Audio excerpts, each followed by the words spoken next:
আপনাদেরকে আজকে একটা জিনিস দেখাই, খুবই মজার জিনিস, দেখতে কিন্তু মিস করবেন না। আমি সামনে এগিয়ে যাচ্ছি। এই যে এই গাছটা, এটা একটা ফলের গাছ, এন্না ফল। অনেকে হয়তো চিনেন, যারা গ্রামে থাকেন তারা চিনেন এন্না ফলটা কি। এই যে এইটা হচ্ছে এন্না ফল, আর এই গাছের মধ্যে অনেকগুলো বাদর। এই যে ওরা যখন প্রত্যেকবার এই ফলগুলো ধরে, ওরা এই গাছটা থেকে আর নামে না, এখানে বসেই ফল খায় পাখিদের মতো।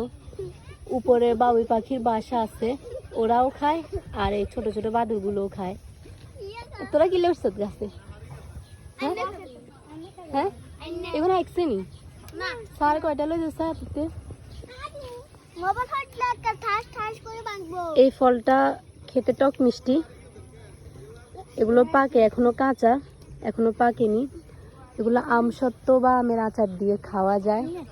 অনেক সুন্দর একটা ফল, এখনো ছোট, মাত্র কয়েকদিন আগে বের হয়েছে। পুরো গাছটা জুড়ে এত পরিমাণে ফলগুলো, যেটা বলার বাহিরে। পাখিও খায়, আর ছোট ছোট বাচ্চারাও এসে নিয়ে যায়।